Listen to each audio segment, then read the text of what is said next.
বসের ফোনে নিজের প্রাক্তন স্ত্রীর ছবি দেখে কিছুটা অবাক হলো আয়ুষ। সুন্দর মিষ্টি একটা মেয়েকে কোলে নিয়ে আছে আন্তারা, আর তার পাশেই আন্তারার কাঁধে হাত রেখে দাঁড়িয়ে আছে গাসান। দেখে মনে হচ্ছে সুখী পরিবার। স্যার, এরা কে হয় আপনার? আমি, আমার নূর আর আমাদের মেয়ে হুমাইয়ারা।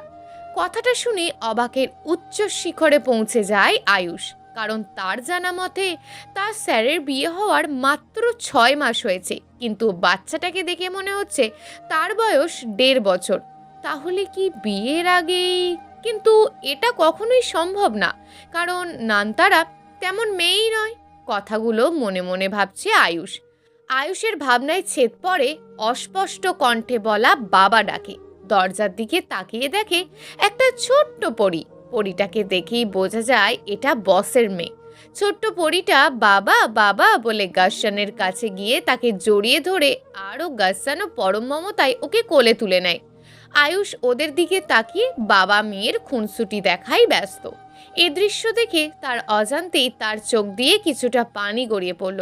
সে চাইলেই তার সাথেও এমনটা হতে পারত, তারও একটা ছোট্ট পরী থাকতো, কিন্তু সে নিজেই তো সবটা শেষ করে দিয়েছে। আয়ুষের আবারও ভাবনায় ছেদ ঘটে। মিষ্টি একটা কণ্ঠে, কণ্ঠটা তার বড্ড চেনা। আন্তারা এসেছে। বাবা মায়ে কি করছো এখনো? আন্তারার চোখ পড়ে যায় আয়ুষের দিকে। তখন সে চুপ হয়ে যায়। আয়ুষ পলকহীন আন্তারার দিকে তাকিয়ে আছে। আয়ুষকে দেখে আন্তারার চোখ থেকে কয়েক ফোঁটা পানি গড়িয়ে পড়ল। কয়েকদিন পর সে কষ্ট নামের বস্তুটার সাক্ষাৎ পেল। কেউ দেখার আগেই সে পানিটা মুছে নিল, বিশেষ করে গাসানের জন্য, কারণ তার চোখের পানি যে গাসান সহ্য করতে পারে না। গাসান বলল, মিস্টার আয়ুষ, আপনি এখন যেতে পারেন। আর আন্তারা, তুমি এখনো ওখানে দাঁড়িয়ে আছো কেন? যাও, জলদি হাত মুখ ধুয়ে এসে আমাদের খাইয়ে দাও। আমার আশু পরিটার খিদে পেয়েছে তো। গাসানের কথা শুনে আয়ুষ চমকে একবার গাসান তো একবার আন্তারার দিকে তাকায়। সে ভাবে, তাহলে কি পরিটা তার? কিন্তু সেটা তো সম্ভব নয়। সে নিজেই তার পরিটাকে আর ভাবতে পারছে না আয়ুষ। সে আন্তারার দিকে তাকিয়ে তার মনোভাব বোঝার চেষ্টা করছে, কিন্তু আন্তারার মুখের ওপর বিদ্যমান কালো নিকপটা তাকে ওর মনোভাব বুঝতে দিচ্ছে না। আয়ুষ কেবিন থেকে বেরিয়ে যায় তাড়াতাড়ি, কারণ সে এখানে আর কিছুক্ষণ থাকলে ভুল কিছু করে বসবে, যা আন্তারার জন্য ভালো না হতেও পারে। সে আর মেয়েটাকে কষ্ট পেতে দিতে চায় না। এককালে মেয়েটাকে সে অনেক কষ্ট দিয়েছে। আয়ুষ নিজের কেবিনে এসে তার অতীতের কথা চিন্তা করছে। আয়ুষ আর আন্তারার বিয়েটা হয় পারিবারিকভাবে। খুব মিষ্টি একটা মেয়ে, সব সময় হাসি যেন মুখটার মুখে লেগেই থাকে। সবার সাথে এমনভাবে কথা বলে যে যদি কেউ তার সাথে 1 ঘন্টা কথা বলে, তাহলে তার মনে হবে সে তার খুব কাছের কোনো মানুষের সাথে কথা বলছে। আন্তারা খুব ধার্মিক একটা মেয়ে। তার সাথে থেকে আমারও কিছুটা উন্নতি হয়েছিল, কিন্তু পুরোটা হওয়ার আগেই একদিন আন্তারার চাচাতো বোন আসে আমাদের বাসায়। সে আন্তারার মতন অতটা ধার্মিক না, কিন্তু সে আন্তারার চেয়ে সুন্দরী। আর মেয়েটা খুব মিশুকে, সবার সাথে খুব সহজেই মিশে যায়। আমার সাথেও কথা বলে, মেয়েটা হাসাতেও জানে। এরপর মাঝে মাঝে তার সাথে কথা হতো। কাজ করতে করতে বিরক্ত হলে তার সাথে কথা বলতাম। হঠাৎ কোনো এক রাতে আন্তারা বলছে, তুমি বদলে গেছো আয়ুষ, আমাকে আর আগের মতন ভালোবাসো না, সময় দাও না। আমি ফোন দিলে ওয়েটিং দেখাই, পরেও ফোন করো না। আয়ুষ আন্তারার মুখের দিকে তাকায়, ওর বুকটা মোচড় দিয়ে ওঠে। আন্তারার কষ্টটা সে স্পষ্ট দেখতে পারছে। যে মেয়ের মুখে সব সময় হাসি থাকতো, সেই মেয়ের চোখে পানি। আন্তারা অতি সুন্দরী না হলেও খুব মায়াবী। যে তাকাবে তার দিকে সেই মায়ায় পড়ে যাবে। আয়ুষ ঠিক করলো সে আর আন্তারাকে কষ্ট পেতে দেবে না। এমন কাজ ও করবে না যাতে আন্তারা কষ্ট পায়। এরপর থেকে সে আর আন্তারা চাচাতো বোনের ফোন ধরে না। কাজের ফাঁকে সুযোগ পেলে আন্তারাকে ফোন দেয়। তাদের সংসার সুখে কাটছিল। একদিন সকালবেলা আন্তারা, আন্তারা, কি হয়েছে? শোনো, অফিসের কাজে আমি শহরের বাইরে যাচ্ছি, ওখানে কিছুদিন থাকতে হবে। আন্তারার দিকে চেয়ে দেখি ওর চোখ ছলছল করছে। আরে পাগলি, আমি তো আর চিরদিনের জন্য যাচ্ছি না, মাত্র কটা দিন। দেখো, এবার আমি কাজটা ঠিকভাবে করতে পারলে আমাদের জীবনটাই পাল্টে যাবে। কিন্তু তখনও ভাবিনি জীবনটা এভাবে পাল্টে যাবে। পরদিন সকালবেলা আয়ুষ, ওঠেন জলদি, আপনার যাওয়ার সময় হয়ে গেছে। হ্যাঁ, উঠছি তো। 10 মিনিট সময় দাও, আমি 30 মিনিটের মধ্যে উঠছি। আপনি উঠবেন নাকি আমি তেলাপোকা ছেড়ে দেবো আপনার গায়ে? তেলেপোকার কথা শুনে আয়ুষ তড়িঘড়ি করে উঠে গেল। ভয় দেখাও কেন? ছোট বাচ্চাটা বুঝি ভয় পায় না? হয়েছে, আর ঢং করতে হবে না, ওঠেন। উঠে নাস্তা করে রেডি হন, আপনার বাসের সময় হয়ে যাচ্ছে। আয়ুষ নাস্তা করে রেডি হয়ে গেল যাওয়ার জন্য। আন্তারা রাতেই তার ব্যাগ গুছিয়ে রেখেছিল। ভালোভাবে যাবেন, ঠিক মতন খাওয়া দাওয়া করবেন। ওকে রানী সাহেবা, আপনার আদেশ শিরোধার্য। আয়ুষ তার গন্তব্যস্থলে পৌঁছে আন্তারাকে ফোন দিয়ে জানায় সে ভালোভাবে পৌঁছেছে। কাছ থেকে হোটেলে ফেরার সময় একটা পরিচিত কণ্ঠ শুনে আয়ুষ থমকে যায়। কেমন আছেন? ভালো। তুমি আয়ুষী? আমিও ভালো আছি। আন্তারা কেমন আছে? সেও ভালো আছে। তা তুমি এখানে যে? ঘুরতে এসেছি। আপনি? আমি অফিসের কাজে এসেছি। টুকটাক তাদের মধ্যে আরও কিছু কথা হয়। কথায় কথায় জানতে পারে তারা একই হোটেলেই তো উঠেছেন, তাদের রুমও পাশাপাশি। কাজের জন্য আয়ুষকে আরও কিছুদিন থাকতে হবে। আয়ুষীও থেকে যায় সে আরও ঘুরবে বলে। এই সময় যখন আয়ুষ অফিস থেকে ফেরে তখনই আয়ুষ এসে হাজির হয়। আয়ুষ প্রথম প্রথম বিরক্ত হলেও পরে আর হয় না, কারণ আয়ুষী আন্তারার গল্পই বেশি করত। সে কেমন ছিল, কি করত, তাকে সবাই কত ভালোবাসে, এইসব। কিন্তু সময় যত গড়ায় তাদের গল্প থেকে ততই আন্তারার বিষয়ে কথা বলা কমে যায়। কাজ শেষ করে আয়ুষ বাসায় আসে। ইদানিং আন্তারা খেয়াল করে আয়ুষ প্রায় অনেক রাত পর্যন্ত ফোনে কথা বলে। তার প্রতি সে উদাসীন। এর কারণ আন্তারা খুঁজে পায় না। তাই সে ভাবে আয়ুষকে বলবে কি, কি হয়েছে? আয়ুষ, কি হয়েছে আপনার? অনেক রাত পর্যন্ত ফোনে কথা বলেন, আমার প্রতিও খুব উদাসীন। আগের আপনি আর এখনকার আপনির মাঝে অনেক তফাৎ। আন্তারা, আমার এখন কাজের খুব চাপ। আর তুমি কি আমাকে সন্দেহ করছো? আমি ফোনে কাজের কথা বলি, আজরাইয়া পেঁচাল পারিও না। কাজের চাপ থাকলেও কথাটা সম্পূর্ণ করার আগেই দেখো আন্তারা, তোমার এসব নীতি কথা বাদ দাও প্লিজ, আর এখান থেকে যাও বলি আয়ুষ আরও কিছু কড়া কথা শুনিয়ে দিল আন্তারাকে। আন্তারা চোখ দিয়ে পানি পড়ছে, খুব কষ্ট হচ্ছে তার। এর আগে আয়ুষ তার সাথে এভাবে কথা বলেনি। আন্তারা ভাবে হয়তো আসলেই কাজের অনেক চাপ, তাই হয়তো এভাবে কথা বলছে। পরে সব ঠিক হয়ে যাবে, নিজের মনকে এই বলে সান্ত্বনা দেয় সে। কিন্তু আসলেই কি সব ঠিক হবে? এর মাঝে চলে যায় অনেক দিন। আয়ুষ এখন আগের থেকেও বেশি খারাপ ব্যবহার করে আন্তারার সাথে। আন্তারাও এসব মানিয়ে নেয় নিজেকে, কারণ সে আয়ুষকে ছাড়তে পারবে না। ভীষণ ভালোবাসে যে তাকে। একদিন বাসায় এসে আয়ুষ অবাক, তাদের রুমটা অনেক সুন্দর করে সাজানো, কিন্তু আন্তারাকে দেখতে পাচ্ছে না সে। কিছুক্ষণ পর আন্তারা রুমে আসে। খুব সুন্দর করে সেজেছে সে। চোখে কাজল তার মায়াময় মুখটাকে আরো মায়াবী করে তুলেছে। আন্তারা এসেই একটা কাগজ আয়ুষকে দিল। কাগজটা দেখে আয়ুষ খুশি হবে কিনা বুঝতে পারছে না। কাগজটা আন্তারার প্রেগন্যান্সির রিপোর্টটা পড়ে রেখে দিল আয়ুষ। আর কিছু না বলেই ঘুমাতে চলে যায়। আন্তারা ভেবেছিল আয়ুষ এই খবরটা পেয়ে খুব খুশি হবে আর তাদের মধ্যেকার সব দূরত্ব চলে যাবে, কিন্তু কিছুই হলো না। আন্তারা খুব ভেঙে পড়ে আয়ুষের এই কাজে। কাজ শেষ করে আন্তারাও ঘুমাতে যায়। গভীর রাত, আয়ুষ ফোনে কথা বলছে। এখন আমি কি করব আয়ুষী? কি করব মানে? বাচ্চাটা নষ্ট করে ফেলো, আর যত দ্রুত পারো আন্তারাকে ডিভোর্স দাও আর আমাকে বিয়ে করে নাও। কিছুক্ষণ আগে আয়ুষ সব বলে আয়ুষীকে, আর জানতে চাই কি করবে সে এখন। তোমার মাথা খারাপ? কি বলছো এসব? বাচ্চাটা আমার আয়ুষী, আমি তাকে মারবো কিভাবে? আয়ুষী কেঁদে কেঁদে বলে, তুমি কি আমায় ভালোবাসো না আয়ুষ? দেখো, আমি যা বলছি আমাদের ভালোর জন্য বলছি। আমাদের বিয়ে হলে আমরাও বেবি নেব, আমাদেরও বেবি হবে আয়ুষ। এভাবে আর কিছুক্ষণ ভুজুং ভাজুং বোঝায় আয়ুষকে, আর ছাগল আয়ুষও তার কথা মেনে নেয়। এই ঘটনার কিছুদিন পর একদিন সকালবেলা জোরে চিৎকার করে আন্তারার চিৎকার শুনে আয়ুষ ঘর থেকে বেরিয়ে এসে দেখে আন্তারার রক্তাক্ত অবস্থায় ফ্লোরে পড়ে আছে। এই আন্তারা, কি হয়েছে তোমার? আন্তারা, এই আন্তারা, কথা বলো না কেন? আয়ুষ যখন বুঝলো যে আন্তারা জ্ঞান হারিয়েছে তখন দ্রুত ওকে হাসপাতালে নিয়ে যায়। ডাক্তার আন্তারাকে ওটিতে নিয়ে যায়। ওটির বাইরে দাঁড়িয়ে পায়চারি করছে আয়ুষ। কয়েক ঘন্টা পর আয়ুষ আর আন্তারার বাবা আসে। জবের জন্য আয়ুষ আন্তারাকে নিয়ে শহরে থাকে আর ওর বাবা মা গ্রামে। এখনো আন্তারাকে বের করা হয়নি, না কোনো ডাক্তার বা নার্স বের হয়েছে এই পর্যন্ত। সময় যত গড়াচ্ছে তাদের টেনশনও তত বাড়ছে। অনেকক্ষণ পর ডাক্তার বেরিয়ে এলেন। ডাক্তার, কি অবস্থা আমার স্ত্রীর, কেমন আছে ও? আপনার স্ত্রী ভালো আছে, কিন্তু কিন্তু কি ডাক্তার? আন্তারা আর আয়ুষের মা একসাথে বলে উঠলেন। রুগী ঠিক আছে, কিন্তু বাচ্চাটাকে বাঁচানো সম্ভব হয়নি। এ কথা শোনার পর সবাই হতবম্ব হয়ে যায়। এদিকে হাসপাতালে ঢোকার সাথে সাথে আয়ুষী কথাটা শুনতে পায় আর তার মুখে হাসি ফুটে ওঠে। হাসপাতালে উপস্থিত সবার চোখে পানি। সবাই অনেক কষ্ট পেয়েছে, পাবে নাই বা কেন? সবার কত স্বপ্ন ছিল বেবিটাকে নিয়ে, আর আন্তারাকেই বা কি বলবে তারা? আন্তারা বেবিদের খুব ভালোবাসে, আর সেখানে তার নিজের সন্তান। কেউ আর কিছু ভাবতে পারছে না। হঠাৎ করে আন্তারার মা ঘাবড়ে গেল, কারণ তাকে কেউ জড়িয়ে ধরে ফুঁপিয়ে ফুঁপিয়ে কাঁদছে। আয়ুষী বলল, চাচিমণি, চাচিমণি, এসব কি করে হলো?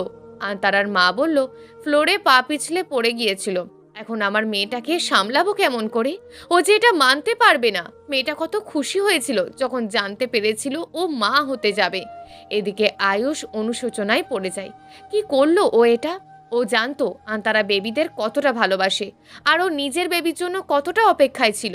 আচ্ছা, বেবিটাকে না মারলেও তো হতো।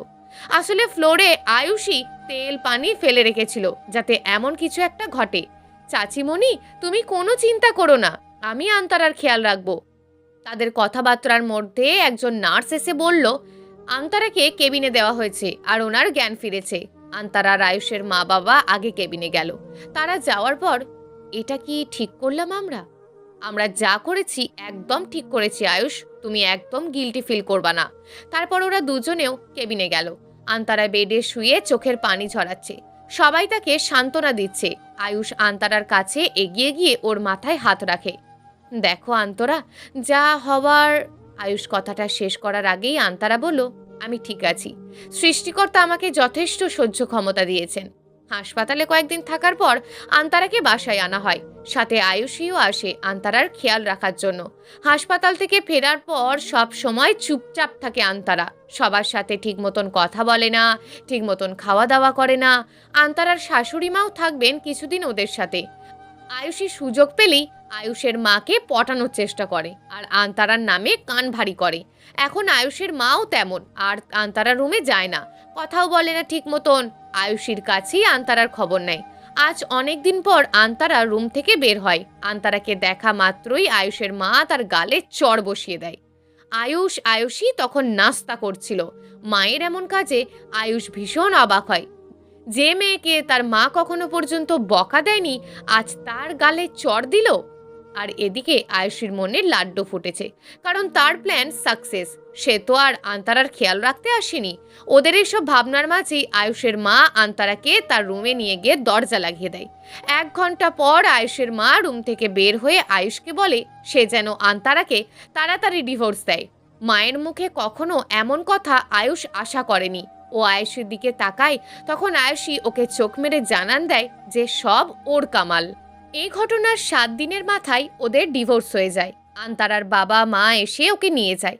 যাওয়ার আগে আন্তারা ওর শাশুড়ি মাকে ধরে অনেক কাঁদে, তিনিও কেঁদে দেন। মায়ের চোখে পানি দেখে আয়ুষ অবাক, কারণ তিনি তো বলেছেন আন্তারাকে ডিভোর্স দিতে, আর এখন কাঁদছেন কেন? কিছুই বোঝে না আয়ুষ। তবে এটা ভেবে শান্তি পায় ওদের ডিভোর্স হচ্ছে, আর খুব শীঘ্রই সে আয়ুষকে বিয়ে করবে। আন্তারার বাবা মা ওকে নিয়ে যাওয়ার সময় আন্তারা বাড়ির দরজা থেকে ফিরে এসে আয়ুষকে বলে, অবৈধ কোনো কিছুই মানুষকে শান্তি দেয় না, হোক সেটা টাকা বা সম্পর্ক। তাই যত দ্রুত সম্ভব আয়ুষীকে বিয়ে করে নিয়েন। আন্তারার এমন কথা শুনে আয়ুষ হতবম্ব হয়ে যায়। ওর জানা মতে আন্তারার তো এসব কিছু জানার কথা না, কারণ সে কখনোই আন্তারাকে কোনো কিছু বুঝতে দেয়নি। কেমন করে বুঝলো সে? আচ্ছা, ও কি জানে বাচ্চাটা আমিই মারতে চেয়েছি? আয়ুষের এত শত ভাবনার মাঝেই আন্তারারা চলে যায়। এটাই ছিল আন্তারা আর ওর শেষ দেখা বর্তমানে। মিষ্টি একটা কণ্ঠ শুনে আয়ুষ বর্তমানে ফিরে আসে। আঙ্কেল, তোমার কি মন খারাপ? কেউ বকেছে তোমায়? তুমি কেন কাঁদছো? আমাকে বলো, আমি ওকে বকে দেব। আসলে অতীতের কথা ভাবতে ভাবতে কখন যে ওর চোখ থেকে পানি গড়িয়ে পড়েছে নিজেই বুঝতে পারিনি। এদিকে আন্তারা ওর মেয়েকে না পেয়ে খুঁজতে খুঁজতে আয়ুষের রুমে চলে আসে। কি করছো আশু পড়ি? বাবা তোমাকে খুঁজছে। তুমি জানো না বাবা তোমাকে না দেখতে পেলে চিন্তা করে। চলো এখান থেকে। তখন আন্তারার মেয়ে বলে, দেখো না মা, আঙ্কেলটা কাঁদছে। কিছু মানুষ নিজের দোষে কাঁদে। চলো এখান থেকে বলে ওর মেয়ের হাত ধরে চলে আসতেই আয়ুষ বলে ওঠে, আন্তারা, আন্তারা, তোমার সাথে আমার কিছু কথা ছিল, প্লিজ, অনলি 10 মিনিট প্লিজ। প্রায় 15 মিনিট পাশাপাশি বসে আছে আয়ুষ আর আন্তারা। কারোর মুখেই কোনো কথা নেই। আন্তারা ভালোভাবে পর্যবেক্ষণ করছে আয়ুষকে। মুখ পর্যন্ত কথা আসছে তার, কিন্তু বলতে পারছে না।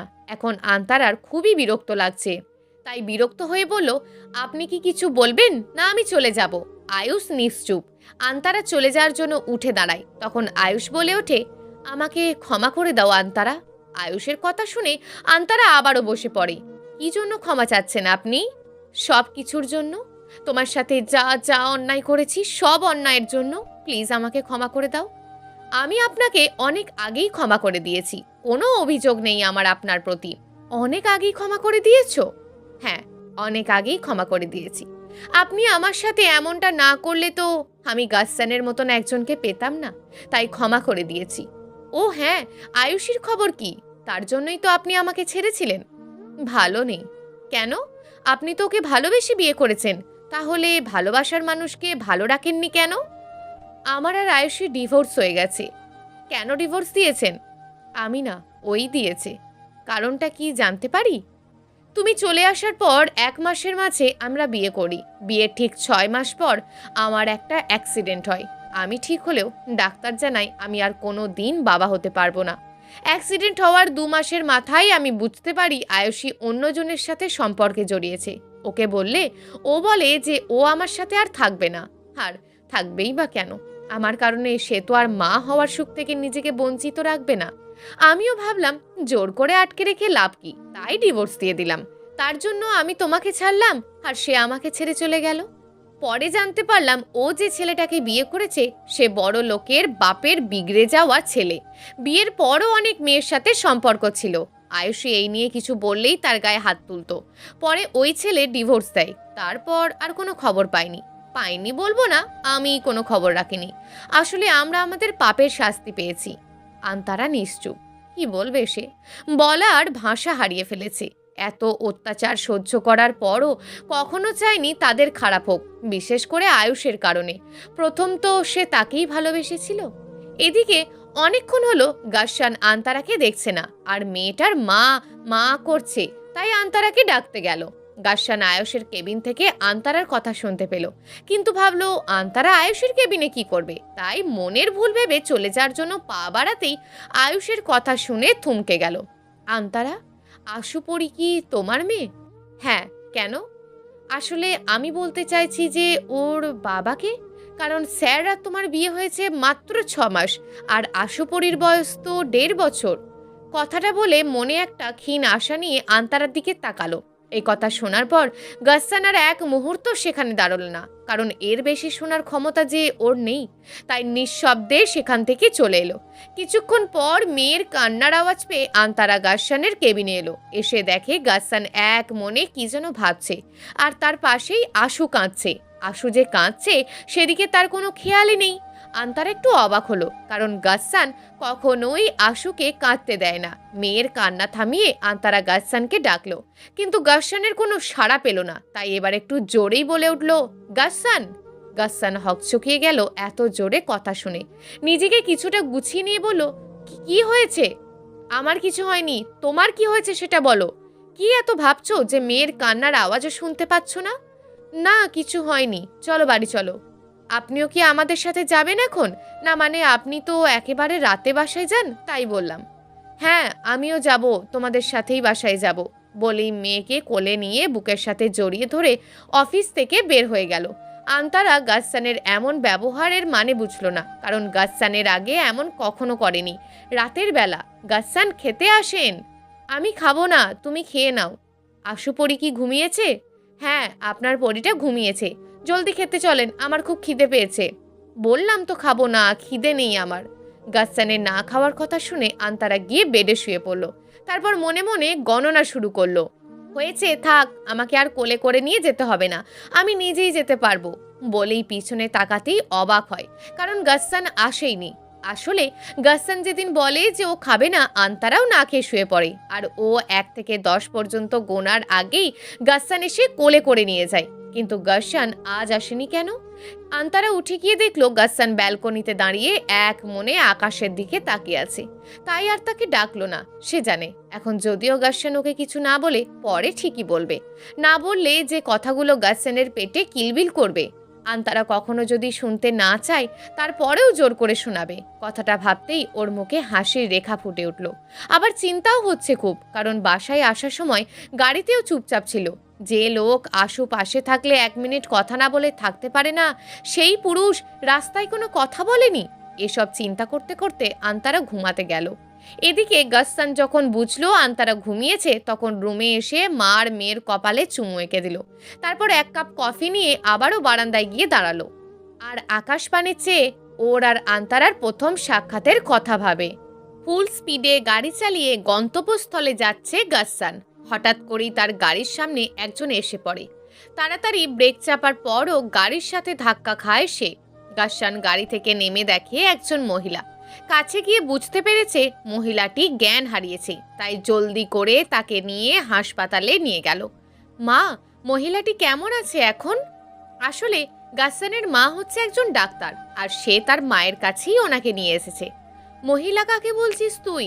আর অ্যাক্সিডেন্ট হলো কিভাবে? নিশ্চয়ই ফুল স্পিডে গাড়ি চালিয়েছিস। আমার কোনো দোষ নেই, উনিই হঠাৎ করে আমার গাড়ির সামনে এসে পড়ে। তুই বললি আর আমি মানলাম। এ নিয়ে কতগুলো অ্যাক্সিডেন্ট করেছিস মনে আছে? যা পরীটাকে দেখে আয়। মায়ের কথায় গাসসান ভ্যাবাচাকা খেয়ে যায়। মা ওই মহিলাটাকে পরী বলল কেন? বয়সের সাথে সাথে চোখও গেল নাকি? দূর, তাতে আমার কি, যাই গিয়ে দেখে আসি। যতই হোক আমার গাড়িতে অ্যাক্সিডেন্ট করেছে বলে কথা। কেবিনে ঢুকে গাসসান বনে যায়। ও কি ভুল কোনো কেবিনে এসে পড়েছে? কারণ বেডে একজন মায়াবিনী অচেতন অবস্থায় শুয়ে আছে। গাসসানের ভাবনার মাঝেই ওর মা আসে। মাকে দেখে বলে, মা, ওই মহিলা কোথায়? তুই কোন মহিলার কথা বলছিস? আরে আমি যাকে নিয়ে এলাম তিনি কোথায়? ফাজলামোর জায়গা পাস না, তুই ওকেই নিয়ে এসেছিস। আসলে তখন পর্দা থাকার কারণে গাসসান তার মুখ দেখতে পায়নি। গাসসান মনে মনে বলে, এই জন্য মা বলল পড়ি। ভাগ্য ভালো যে মেয়েটার বেবির কোনো ক্ষতি হয়নি, তাহলে কি জবাব দিতিস মেয়েটার জ্ঞান ফেরার পর? কি? ওই বাচ্চা মেয়েটা প্রেগনেন্ট? তুই এখন তোর কাজে যা, জ্ঞান ফিরলে আমি ওর ঠিকানা জেনে দিয়ে আসবো, তোর চিন্তা করা লাগবে না। গাসসান চলে যায়। ঘন্টাখানেক পর মেয়েটার জ্ঞান ফেরে। নাম কি তোমার মা? আন্তারা। আমি এখানে কেন? তোমার অ্যাক্সিডেন্ট হয়েছিল, তাই আমার ছেলে তোমাকে এখানে নিয়ে এসেছে। অ্যাক্সিডেন্টের কথা শুনে আন্তারা ঘাবড়ে যায়। তাড়াতাড়ি বলে ওঠে, আমার বাচ্চা? করুণ চোখে তাকিয়ে, তোমার বেবি একদম ঠিক আছে। তা তোমার বাসা কোথায় মা? না মানে তোমাকে তোমার বাসায় দিয়ে আসতাম আর কি, না হলে বাসার লোকজন তো চিন্তা করবে। এই কথা শুনে আন্তারার চোখ থেকে পানি গড়িয়ে পড়ে। আন্তারার চোখে পানি দেখে উনি ঘাবড়ে যান। কি হয়েছে, তুমি কাঁদছো কেন? আমার কেউ নেই যে আমার জন্য চিন্তা করবে। আপনি কি আপনার বাসায় আমাকে থাকতে দেবেন? হ্যাঁ, নিয়ে যাব, তবে আমার একটা শর্ত আছে। কি শর্ত? আমাকে মা বলে ডাকতে হবে। জানো, আমার না মেয়ে নেই, তুমি হবে আমার মেয়ে। কে বলল নেই? এই তো তোমার মেয়ে মা, বলেই ওনাকে জড়িয়ে ধরল। গাসসানের মাও পরম মমতায় তাকে জড়িয়ে নেয়। রাতে গাসসান বাসায় ফিরলে ওর মা জানায় যে আজ থেকে আন্তারা ওদের সাথে থাকবে। এই নামে তো আমাদের কোনো আত্মীয় আছে বলে আমার মনে পড়ছে না। কে এই আন্তারা শুনি? আজ তুই যেই মেয়ের অ্যাক্সিডেন্ট ঘটিয়েছিস তার নাম আন্তারা। আমাদের বাসায় কেন থাকবে? তার বাসায় যাবে না? না রে, মেয়েটার কেউ নেই, ওর বাবা মা মারা গেছে। আর ওর স্বামী শ্বশুরবাড়ির লোকজন ওরা? মেয়েটার ডিভোর্স হয়ে গেছে। 1 মাস হলো আন্তারা এই বাড়িতে এসেছে। এই 1 মাসে অনেক কিছুর পরিবর্তন ঘটেছে। বাড়ির সবার রান্না এখন আন্তারাই করে। আফিয়া খালা শুধু সাথে থেকে সবকিছু এগিয়ে দেয়। একদিন রাত 1:30 গাসসান বাসায় আসে। যদিও সে 12টার মধ্যেই আসার চেষ্টা করে, কিন্তু মাঝে মাঝে বন্ধুদের সাথে আড্ডা দেওয়ার কারণে দেরি হয়ে যায়। এক নাগারে কলিং বেল বাজিয়ে যাচ্ছে গাসসান, কিন্তু কারোর খোলার নাম নেই। আজ আন্তারার কেন জানি না খুব খারাপ লাগছে। শরীর ভার ভার লাগছে, তাই ঘুমাতে পারছে না। হঠাৎ করে সে কলিং বেলের শব্দ পায়। ও জানে গাসসান ছাড়া কেউ নয়। সেই মাঝে মাঝে অনেক রাতে বাসায় আসে আর আরিফ চাচা দরজা খুলে দেয়। কিন্তু আজ প্রায় 10 মিনিট হয়ে গেল চাচা দরজা খোলেনি, কারণ সে এখন বেলের শব্দ পাচ্ছে। হঠাৎ তার মনে পড়ে বিকেলে চাচা বলেছিল তার জ্বর জ্বর লাগছে, তাই হয়তো ওষুধ খেয়ে ঘুমিয়ে গেছে। আর জ্বর আসার কারণে হয়তো শরীর দুর্বল হয়েছে, তাই চেতনা পাচ্ছে না। তাই অন্য উপায়ে না পেয়ে নিজেই গেল দরজা খুলতে। দরজা খুলতেই, কি ব্যাপার চাচা, আজ দরজা খুলতে এত দেরি হলো যে? বলে তাকিয়ে দেখে চাচা না আন্তারা দরজা খুলে দিয়েছে। আপাদমস্তক ঢাকা থাকার কারণে গাসসানের বুঝতে অসুবিধা হয় না যেটা আন্তারা। গাসসান রুমের দিকে পা বাড়াতেই আন্তারার কণ্ঠ শুনে থেমে যেতে লাগলো। গাসসানের মনে হচ্ছে এমন মিষ্টি কণ্ঠ সে এর আগে কখনো শোনেনি। আমার জানা মতে আপনার কাজের 9টার মধ্যে শেষ হয়ে যায়, তাহলে এত দেরি হলো যে?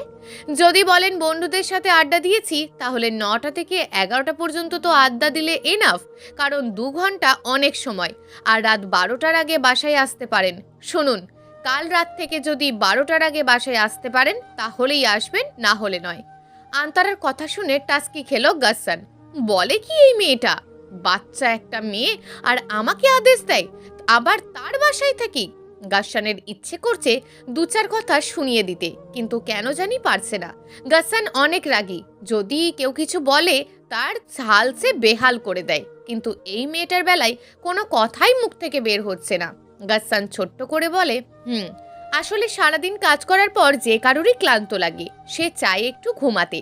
আর আপনি এত রাতে আসার কারণে চাচার ঘুমের অসুবিধা হয়, আপনাকে দরজা খুলে দিতে হয়, খাবার গরম করে দিতে হয়, আর তার উপর আজ চাচার জ্বর। কথাটা শুনে গাসসানের খারাপ লাগে। আসলেই তো আন্তারা ঠিক বলেছে। সে নিঃশব্দে ফ্রেশ হতে গেল। ফ্রেশ হয়ে এসে দেখে টেবিলে খাবার সাজানো। খেয়ে রুমে যাওয়ার সময় আন্তারা ডাক দেয়, আসলে আমি দুঃখিত, ওভাবে তখন বলতে চাইনি। এই কয়েকদিনে কেন জানি না মেজাজটা খিটখিটে হয়ে গেছে। গাসসান ঠিক আছে বলে চলে গেল। এই ঘটনার 7 দিন পর। মা, মা, কি হয়েছে? ইদানিং দেখছি আন্তারা আসার পর থেকে তোমাদের সাহস একটু বেড়ে গেছে বলে মনে হচ্ছে। কেন, কি হয়েছে? এগুলো কি? কেন দেখতে পাচ্ছিস না? নাস্তা, যা খেয়ে তুই অফিসে যাবি তো। নাস্তার এমন দশা কেন? মনে হয় কিভাবে তাকিয়ে আছে আর আমাকেই খেয়ে ফেলার পায়তারা করছে। আমি ওদের কি করে খাবো? আসলে আজ আফিয়া খালা রান্না করেছে, তাই এমন দশা। এতদিন রান্না না করার ফল, কারণ এতদিন আন্তারাই রান্না করেছে। আর গাসসানেরও অভ্যাস হয়ে গেছে আন্তারার হাতে রান্না খেয়ে, তাই এগুলো ভালো লাগছে না। আন্তারার কি শরীর খারাপ? আজ রান্না করেনি যে? হ্যাঁ, সময় চলমান, সে তার নিজের গতিতেই চলতে থাকে। না কারোর সুখে, না কারোর দুঃখে, আর না কারোর মৃত্যুতে সে থেমে থাকে। বিরতিহীনভাবেই চলতে থাকবে। কারোর সাধ্য নেই যে তাকে ধরে রাখে। দেখতে দেখতে 5 মাস হয়ে গেল আন্তারা গাসসানদের বাড়িতে এসেছে। এই 5 মাসে অনেক কিছু বদলেছে। গাসসানদের বাড়িতে যেন এক টুকরো জান্নাতে পরিণত হয়েছে। গাসসানের না আফিয়া খালা, আরিফ চাচার গাসসান সবাই খুব ভালো। এদিকে আন্তারার ডেলিভারি ডেটও এগিয়ে আসছে। গাসসানের মা, আফিয়া খালা, আরিফ চাচা তাকে নিয়ে খুব টেনশন করে। গাসসান যে টেনশন করে না তা নয়, ধরতে গেলে সেই বেশি টেনশন করে, কিন্তু কেন করে তা সে জানে না। আন্তারাকে সে একবারই দেখেছে, আর তার মাঝে মাঝে কোনো দরকারে কথা হয়েছে তাদের। এতেই কেন জানি না গাসসান আন্তারার প্রতি টান অনুভব করে। আন্তারা, তোমার কি আর কোনো জামা কাপড় নেওয়া লাগবে? এত আগে না গেলে কি হয় না? গাসসানের কড়া নির্দেশ, আজই যেতে হবে। পারলে তুমি গিয়ে বলো। তোমার অমন হাতিমার্কা ছেলের সাথে কথা বলতে বইই গেছে, তা পারবি তো এ কথা গাসসানের সামনে বলতে? আন্তারা যদিও বাহির থেকে দেখায় যে সে গাসসানকে ভয় পায় না, কিন্তু কথা বলার সময় ভিতরে ভিতরে ঠিকই কাঁপে। না জানি কখন ষাঁড়ের মতন দেয় একটা শট। আর সেটা কেউ না বুঝলেও গাসসানের মা ঠিকই বোঝে। এত কথা বাদ দাও, তোমার আর কোনো কিছু লাগবে কিনা বলো। না, লাগবে না। আসলে আজ আন্তারাকে হাসপাতালে ভর্তি করানো হবে। যদি ডাক্তার 10 দিন পরে ডেট দিয়েছে, কিন্তু গাসসানের কড়া নির্দেশ, আজই যেতে হবে। আর ওর আদেশ অমান্য করার সাধ্য কারণ নেই। তাই না চাইতেও আন্তারাকে আজই যেতে হচ্ছে। এজন্য আন্তারা গাসসানের 28 গোষ্ঠী উদ্ধার করেছে, মানে শ্বশুরবাড়ি সহ। আন্তারা হাসপাতালে থাকাকালে গাসসান প্রতিদিন এসে ওর খবর নিয়ে যায়, কিন্তু রুমে প্রবেশ করে না। সে চায় না আন্তারা তার জন্য অস্বস্তিতে পড়ুক। আজ আন্তারার বেবি হয়েছে। একজন নার্স এসে বেবিটাকে গাসসানের কোলে দিয়ে গেল আর বলল, এই নিন আপনার মেয়ে, ঠিক মায়ের মতন হয়েছে, যেন মায়ের কার্বন কপি। আপনার সাথে একটুও মিল নেই বলেই নার্স চলে গেল, কারণ সে তো জানে না গাসসান এই ছোট্ট পরিটার বাবা নয়। নার্সের কথা শুনে গাসসানের মা ভাবে, যদি এমনটা হয়, যদি তার গাসসান ছোট্ট পরিটার বাবা হয় আর আন্তারার দায়িত্ব নেয়, তাহলে কেমন হয়। তিনি আগে থেকেই আন্তারাকে তার ছেলের বউ বানাতে চাইতেন, কিন্তু কিভাবে বলবেন কথাটা আন্তারাকে, যদি আন্তারা ভুল বোঝে ওনাকে। সেই ভয়ে আর বলা হয় না তার। বেবিটাকে কোলে নিয়ে গাসসানের এক ধরনের ভালো লাগা কাজ করে, শান্তি অনুভব করে মনের মাঝে, কিন্তু কোথাও যেন শূন্যতা অনুভব করে, কারণ সে তো আর সত্যি সত্যি ছোট্ট পরীর বাবা নয়। আচ্ছা, সে যদি পরীটার বাবা হয়ে যায় তাহলে? মাকে বলবে আন্তারার সাথে কথা বলতে। পরে ভাবে, না থাক, আন্তারা যদি ভাবে আমরা ওর অসহায়ত্বের সুযোগ নিচ্ছি তাহলে, আর ভুল বুঝে যদি পরীটাকে দূরে নিয়ে কোথাও চলে যায়। এখন তো তাও চোখে দেখতে পারছে, কোলে নিতে পারছে, তখন তো সেটাও আর হবে না। ছোট্ট পরী ধীরে ধীরে বড় হতে থাকে। গাসসান তো আশু পরী বলতে পাগল, আর আশু পরী গাসসানকে দেখতে পেলেই তার কোলে উঠতে চায়। এখন অবস্থা এমন যে মাঝে মাঝে আন্তারাও পারে না ওর কান্না থামাতে, কিন্তু গাসসান কোলে নিলেই ভদ্র মেয়ের মতন চুপ হয়ে যায়।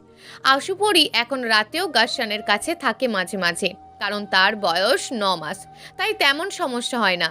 আর গাসসান তো 2 পায়ে খাড়া আশুপরীকে ওর কাছে রাখতে।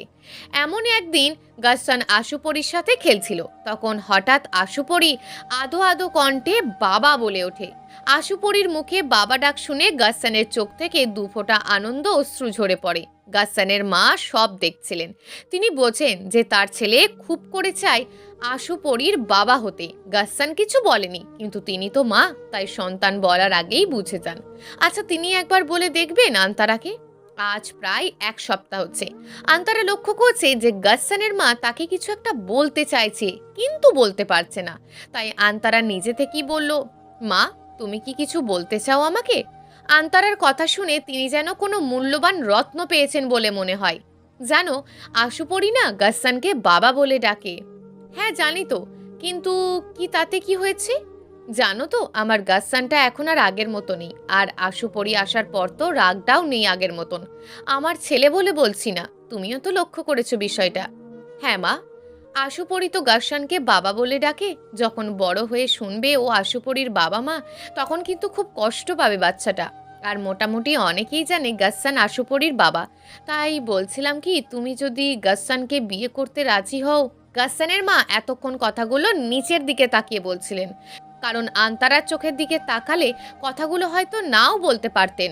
কথা বলার শেষে তিনি আন্তারার দিকে তাকালেন, দেখলেন আন্তারার চোখে পানি। তুমি আমাকে নিজের মেয়ে মনে করো না, তাই না? আন্তারার কথা শুনে ওনার বুকটা স্যাঁত করে উঠল। আচ্ছা, তিনি কি কষ্ট দিয়ে ফেললেন মেয়েটাকে? আসলে মা, আমি ওভাবে। তিনি কথাটা শেষ করার আগেই, যদি নিজের মেয়ে মনে করতেন তাহলে এভাবে বলতে পারতে না। বলতে যে, আন্তারা, আমি চাই তুই গাসসানকে বিয়ে কর। তুমি সেটা না করে কত কিছু বলছো। আচ্ছা, তোমার কি একটুও ভরসা নেই তোমার মেয়ের ওপর, যে সে তোমার কথা শুনবে? আর সেই শুরু থেকে আমাকে এখনো অবধি তুমি করেই বলো। কই, গাসসানকে তো বলে না, ওনাকে তো তুই করেই বলো। আমিও তো তোমাকে আপনি থেকে তুমি করে বলি। তাহলে? আন্তারার কথা শুনে গাসসানের মা অনেকটা শান্তি পেলেন। সেদিনের সেই ঘটনার 15 দিন পর আন্তারা আর গাসসানের বিয়ে হয়ে যায়। প্রথমে যদিও সম্পর্কটা জগা খিচুড়ি টাইপ ছিল, কিন্তু ধীরে ধীরে সব ঠিক হয়ে যায়, কারণ কে কাকে কি বলবে ভেবে পেত না দুজন। সময়ের সাথে সাথে তাদের সম্পর্কের গভীরতাও বাড়ে। এখন অবস্থা এমন যে কেউ কিছু বলার আগেই অন্যজন বুঝে যায় যে সে কি ভাবছে।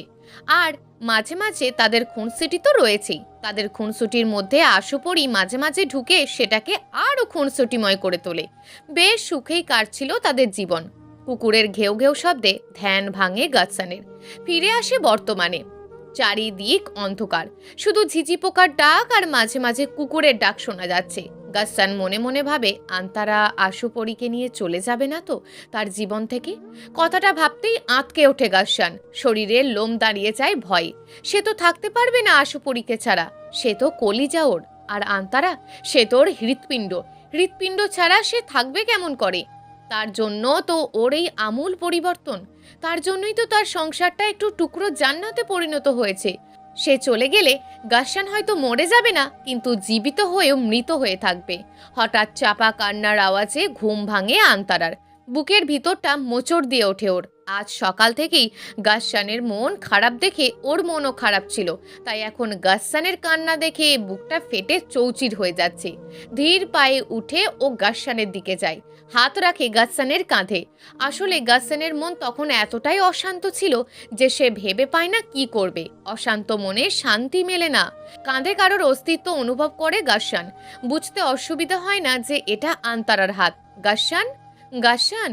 এতক্ষণ গাসসান চাপা স্বরে কাঁদলেও আন্তারার কথা শুনে তাকে জড়িয়ে ধরে ফুপিয়ে কেঁদে ওঠে। কেঁদে কেঁদে বলে, আমাকে কখনো ছেড়ে যাবে না তো? কান্নার জন্য ভালো করে কথাও বলতে পারছে না গাসসান। গাসসান, তাকান আমার দিকে। গাসসান আন্তারের কথায় পাত্তা না দিয়ে ওকে আরো দৃঢ়ভাবে জড়িয়ে ধরে বলে, আমাকে কখনো ছেড়ে যেও না প্লিজ, না হলে মরে যাব আমি। এবার গাসসানের কথা শুনে আন্তারাও কেঁদে দেয়। কেঁদে কেঁদে দু হাতে গাসসানের মুখ ধরে ওর মুখের দিকে তুলে ধরে গাসসান। আমার দিকে তাকান প্লিজ, আমার চোখের দিকে তাকান। আন্তারার কথা শুনে গাসসান ওর চোখের দিকে তাকিয়ে শান্ত হয়ে যায়, কারণ সে আন্তারার চোখে ওর জন্য ভালোবাসা দেখতে পেয়েছে, শুধু ওর জন্য। আন্তারা চোখ ওকে বলছে কখনো ছেড়ে যাবে না ও তোকে। কি হয়েছে আপনার, হঠাৎ এমন কেন কথা বলছেন? আর আজ সকাল থেকে আপনার মন খারাপ কেন? গাসসান ওকে সকালের কথা বলে। গাসসানের কথা শুনে আন্তারা বলে, আপনি কি পুরো কথাটা শুনেছিলেন? গাসসান মাথা দুলিয়ে না জানায়। আন্তারার এবার খুব হাসি পায় গাসসানের ফেস দেখে। বেচারা পুরো কথা না শুনেই কত কিছু ভেবেছে। আপনি জানেন আমি আয়ুষকে কি বলেছি? কি? আমি বলেছি আশুপরি আপনার মেয়ে। সত্যি বলছো? আপনার কি মনে হয় আমি মিথ্যা বলি? না, বলো না তো। গাসসান দেখলো আন্তারা মুখ ফুলিয়ে আছে। দেখো বউ, আমি কান ধরছি, তারপরও রাগ করো না প্লিজ।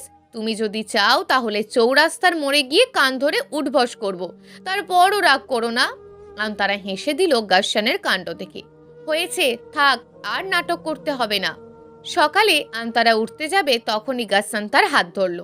আমার প্রশ্নের উত্তর কই দিলা? কোন প্রশ্ন? এই যে আমাকে কখনো ছেড়ে যাবে না। মরণের আগে পর্যন্ত আপনার সাথে থাকবো, কখনো ছেড়ে যাব না। আর আপনাকে ছেড়ে আমি কোথায় যাব? বাবার বাসাও তো নেই যে ভয় দেখিয়ে বলবো বাবার বাসায় চলে যাব। দেখো আমার দিকে তাকাও, মন খারাপ করো না, কেউই তো চিরদিন বেঁচে থাকবে না। তুমি ওনাদের জন্য দোয়া করো। অনেক কথা হয়েছে। বাথরুমে গিয়ে ফুপিয়ে ফুপিয়ে কেঁদে দিল আন্তারা। এতক্ষণ অনেক কষ্টে কান্না আটকে রেখেছিল সে চায় না গাসসান তার চোখের পানি দেখুক। সে যেমন গাসসানের চোখের পানি সহ্য করতে পারে না, গাসসানও ঠিক ওর চোখের পানি সহ্য করতে পারে না। আন্তারা মনে মনে বলে, সে কখনো বাবা হতে পারে না গাসসান। যে নিজের সন্তানকে মারতে চায় সে কখনো বাবা হতে পারে না। আপনিই আশুপরির বাবা। শুধু কথা দিয়েছিলাম বলেই মেয়ের নাম আশুপরি রেখেছি, কারণ আন্তারা যে কথা দিয়ে কথার খিলাপ করে না। আন্তারা সবটা জানতো। আয়ুষীর সাথে আয়ুষের সম্পর্কের কথা প্রথম থেকেই, কারণ সে তো আয়ুষকে মন থেকে ভালোবেসেছিল। তার প্রথম ভালোবাসা তার স্বামী ছিল, তাই হয়তো আয়ুষ না বললেও সব বুঝে যেত।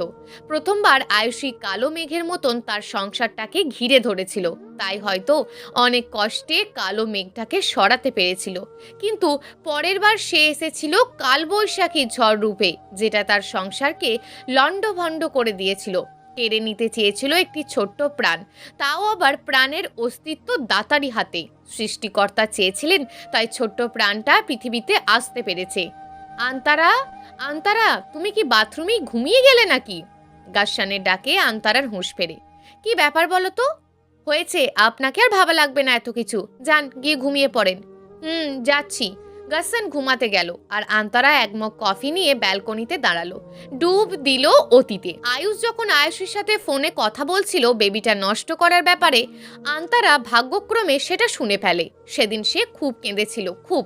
কষ্ট পেলে মানুষ যেভাবে কাঁদে, আর সেটা যদি নিজের আপনজনদের দেওয়া হয় তাহলে তো সেটা আরো বেশি যন্ত্রণাদায়ক। আন্তারাকে তো ও সবথেকে কাছের মানুষটাই কষ্ট দিয়েছিল।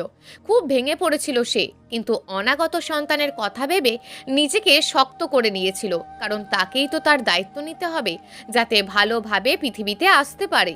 যেদিন আয়ুষ তেল আর পানি ছড়িয়ে রেখেছিল ফ্লোরে, আন্তারা সবটা দেখেছিল।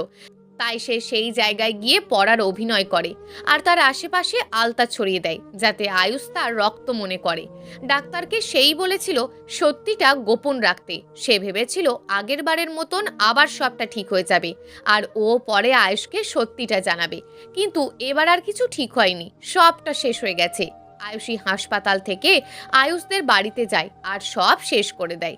সেই আয়ুষের মায়ের কান ভাঙত আন্তারার নামে, যার ফলস্বরূপ তিনি আন্তারাকে চড় মেরেছিলেন। তবে সেটা শুধু বাহিরের ঘটনা ছিল, ঘরের দরজার ওপারের ঘটনা ছিল আলাদা। সেদিন আয়ুষের মা আন্তারাকে ঘরে নিয়ে গিয়ে তার হাত ধরে কেঁদে দেয়। আমি তোর জীবনটা নষ্ট করে দিলাম, তাই না রে মা? আন্তারা কিছুটা অবাক হয়ে ভাবছে, যেই মানুষটা কিছুক্ষণ আগে তাকে চড় মারলো সেই মানুষটাই এখন কাঁদছে, তাও আবার তার জন্য। আন্তারা এতদিনের সংসারে ওর শাশুড়ি মাকে এতটা চিনেছে যে তিনি কখনো ওকে চড় মারতে পারেন না, তারপরও মেরেছে, এখন আবার নিজেই কাঁদছে, কিন্তু কেন তা ভেবে পায় না আন্তারা। কিরে, কথা বলছিস না কেন? তোর এই মায়ের ওপর রাগ হয়েছে বুঝি মেরেছি বলে? জানিস আমারও হয়েছিল তোর ওপর, যখন সবকিছু জেনেও আমাকে কিচ্ছু বলিসনি। কি কি বলিনি আমি? আমার ছেলে কুকর্মের কথা? আয়ুষী যতই বলুক, আমি তো আমার মেয়েকে চিনতে কোনো ভুল করতে পারি না। সে তোর এই মায়ের একটা কথা রাখবি, তুই আয়ুষকে ডিভোর্স দিয়ে নতুন করে তোর জীবনটা শুরু কর। কি বলছো মা তুমি এসব? আন্তারা ভেবেছিল বাচ্চাটাকে মারার কথা হয়তো ওর শাশুড়ি জেনে গেছে, কিন্তু না, তিনি মনে হয় জানেন না। আন্তারার ভাবনার মাঝে তিনি বলে উঠলেন, কি ভেবেছিস আমি মনে হয় বাচ্চাটার কথা জানি না কিভাবে নষ্ট হলো? আমি সব জানি রে মা, কিন্তু কিভাবে জানতে চাস না? তাই তো বলছি ডিভোর্স দিয়ে দে, শয়তান হয়ে গেছে ও, না হলে নিজের সন্তানকে কেউ। এতটুকু বলে উনি ফুঁপিয়ে উঠলেন।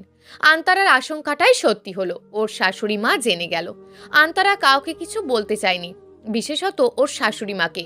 বললে যে এমন কিছু একটা তিনি বলবেন সেটাও জানতো, কারণ নিজের মেয়ের মতন ভালোবাসে তাকে, এমনকি নিজের ছেলের থেকেও তার বউকে নিজের করে নিয়ে এসেছিল তার ঘরে। ঠিক আছে, তবে আমি 8 মাস পর আর একটা ডিভোর্স লেটার পাঠাবো, সেটাতে আয়ুষ সাইন করিয়ে নিয়েন।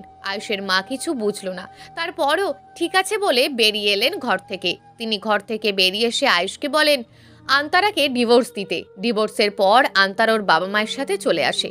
আন্তারা বাসায় আসার পর তাদের বাসার আশেপাশের মহিলারা আসে। তারা এসে আন্তারাকে বিভিন্নভাবে সান্ত্বনা দেয়, অনেকে আবার আয়ুষকে বকাঝকা করেন, কারণ তারা আন্তারাকে খুব ভালোবাসতো। দেখতে দেখতে 2 মাস কেটে যায়। এদিকে আন্তারার প্রেগনেন্ট হওয়ার খবর ছড়িয়ে পড়ে। একজন মানুষ কখনোই সবার কাছে ভালো হতে পারে না, তেমনি কিছু খারাপ লোক ছিল যারা আন্তারাকে দেখতে পারতো না, তারাই খবরটা ছড়ায়, আর ভালো খবরের চেয়ে খারাপ খবরই বেশি ছড়ায়।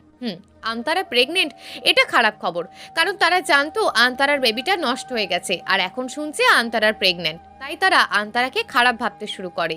যেই মানুষগুলো একদিন আন্তারার প্রশংসা করত, তারাই আজ খারাপ বলছে। অনেকে এক ধাপ এগিয়ে গিয়ে কথা বলে আন্তারা খারাপ, সেই জন্য হয়তো আয়ুষ তাকে ছেড়ে দিয়েছে। বড়ই আজব আমরা মানুষেরা, আজ যার প্রশংসা করি কালই তার কুৎসা রটনা করি, আসল বিষয়টা কখনো জানার চেষ্টা করি না। এদিকে নিজের ফুলের মতন পবিত্র মেয়ের নামে এসব কথা সহ্য করতে না পেরে আন্তারার বাবা হার্ট অ্যাটাকে মারা যান। তার মৃত্যুর 2 মাসের মাথায় আন্তারার মাও মারা যায়। আন্তারা খুব ভেঙে পড়ে, কারণ তার সবচেয়ে আপনজনের মধ্যে 2 জনের একজনও নেই। এদিকে লোকের কটু কথা সব মিলিয়ে হাঁপিয়ে গেছে সে, সব সময় চিন্তিত থাকে। এমনকি একদিন চিন্তা করতে করতে রাস্তা পার হওয়ার সময় গাসসানের গাড়িতে অ্যাক্সিডেন্ট করে। সূর্যের কড়া তাপ আন্তারাকে ভাবনা থেকে বাস্তব জগতে আনে। সূর্যের প্রখর তাপ জানিয়ে দেয় অনেক বেলা হয়েছে, তাকে রান্নাঘরে যেতে হবে, কারণ নাস্তা করে গাসসান অফিসে যাবে। গাসসান অফিসে গিয়ে দেখে তার টেবিলে একটা খাম খুলে দেখে তাতে রিজাইন লেটারটা আয়ুষ দিয়েছে। পিয়নকে দিয়ে গাসসান আয়ুষকে ডেকে পাঠায়। কিছুক্ষণ পর, may I come in? Yes, come in. তো আয়ুষ, আপনি জব কেন ছাড়তে চান?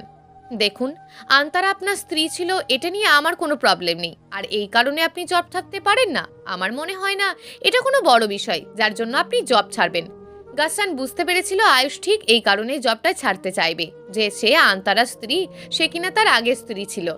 আসলে আপনাকে কিছু বলতে হবে না, আমি বুঝতে পেরেছি। তাই আপনাকে আমার অন্য অফিসে ট্রান্সফার করে দিচ্ছি। আমি আপনার মতন একজন যোগ্য লোককে হারাতে চাই না, বলে একটা কাগজ ধরিয়ে দিল আয়ুষের হাতে। এতে আপনার জয়েনিং লেটার আছে, সেটা আপনি সেখানকার ম্যানেজারকে দেখাবেন। এখন আপনি আসতে পারেন। আয়ুষ নিজের কেবিনে গিয়ে ধপ করে বসে পড়ে। সে ভেবেছিল আন্তারা গাসসানকে সব বলে দেবে আর তাকে এখানকার জব ছাড়তে হবে, তাই সে আগেই রিজাইন লেটার দিয়ে দেয়। কিন্তু মেয়েটা গাসসানকে কিছুই জানাননি, তাই তার উপর হওয়া অত্যাচার আর না বাচ্চাকে মারার কথা। আয়ুষ ভাবে একজন মানুষ কি করে এতটা ভালো হতে পারে। হ্যাঁ, সেদিন আয়ুষ বুঝতে পারে যে আন্তারা জানতো বেবিটাকে মারতে চাওয়ার কথা, কারণ সে যখন আন্তারাকে বলেছিল আশুপরির বাবাকে, তখন আন্তারা বলেছিল, জানেন তো আয়ুষ, ওপরওয়ালা কিছু মানুষকে অনেক বড় নেয়ামত দান করেন, কিন্তু তাই তারা আর মূল্যবান করে না। তাই তিনি সেটা কাছ থেকে কেড়ে নিয়ে এমন একজনকে দেন যে তার নেয়ামতের শুকরিয়া আদায় করে। তেমনি আপনি আর গাসসান, একজন পেয়ে হারিয়েছেন আর অন্যজন তা কুড়িয়ে বুকে আগলে রেখেছে। গাসসানই আমার মেয়ের বাবা, আপনি নন, কারণ আপনি তার যোগ্য নন। আন্তারার এমন কথার মানে আয়ুষ বুঝতে পারে। সে বুঝতে পারে সে আশুরপরির বাবা, কিন্তু জন্মদাতা হলেই কি বাবা হওয়া যায়? আর আয়ুষের কাছে এটাও পরিষ্কার যে কেন আন্তারা ডিভোর্সের 8 মাস পর আবার ডিভোর্স লেটার পাঠায়। আর কিছু না ভেবে আয়ুষও তাতে সাইন করে দেয়। সেদিন বিকেলবেলা গাসসান অফিস থেকে ফিরে আন্তারাকে বলে রেডি হতে, কারণ তারা ঘুরতে যাবে। আন্তারা রেডি হতে গেলে গাসসান আশুপরিকে রেডি করায়। নদীর পাড়ের সবুজ ঘাসে বসে আছে আন্তারা আর গাসসান। তাদের থেকে অল্প কিছু দূরে খেলছে আশুপরি। আজ আন্তারা ভীষণ খুশি, কারণ সে আয়ুষের মাকে দেওয়া কথা রাখতে পেরেছে জীবনটাকে নতুন করে সাজাতে। আন্তারা প্রথম ডিভোর্সের 8 মাস পর আবার ডিভোর্স লেটার পাঠায় আয়ুষকে, কারণ সে জানতো প্রেগনেন্ট অবস্থায় সেটা হয় না। যদিও বা আশুপরির কথাটা গোপন করে ভুল করেছে সে, তারপরেও করেছে, কারণ এমন মানুষের বাবা হওয়ার যোগ্যতা নেই। আর আয়ুষের মার কথাটাও তো যে রাখতে হতো। সে এখন বুঝতে পেরেছে ওপরওয়ালার প্রতিটি কাজের পিছনে কোনো না কোনো গুরুত্বপূর্ণ বিষয় রয়েছে, যেটা আমরা বুঝতে পারি না। আয়ুষ যদি তার সাথে এমনটা না করতো, তাহলে হয়তো আজ গাসসানের মতন একজনকে পেত না। আগে আয়ুষের জন্য দোয়া করতো না সে, আর করার কথাও না, কিন্তু এখন দোয়া করে, কারণ তার জন্যই তো সে গাসসানের মতন একজনকে জীবনসাথী হিসাবে পেয়েছে। আন্তারা আনমনে কথাগুলো ভাবছে নদীর পানির দিকে তাকিয়ে, আর গাসসান এক ধ্যানে তাকিয়ে আছে আন্তারার দিকে। দুজন দুই ভিন্ন কাজে মশগুল, কারোর কোনো হুঁশ নেই, কারণ একজন তার বর্তমান আর অতীতের তুলনা করছে, আর অন্যজন তার প্রিয়সীকে দেখাই ব্যস্ত। তাদের হুঁশ আসে আশুপরির ডাকে, বাবা বাবা চলো না নৌকায় চড়বো।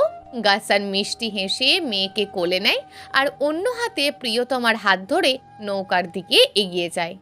প্রিয় দর্শক, যদি আজকের গল্পটি আপনাদের ভালো লেগে থাকে, তাহলে ভিডিওটিতে অবশ্যই একটি লাইক করে আপনার মূল্যবান একটি কমেন্ট করুন। আর হ্যাঁ, চ্যানেলটিকে যদি সাবস্ক্রাইব করে না রাখেন, তাহলে চ্যানেলটিকে অবশ্যই সাবস্ক্রাইব করে আমাদের পাশে থাকুন। দেখা হবে আগামীকালের নতুন এবং আকর্ষণীয় গল্প নিয়ে। ধন্যবাদ।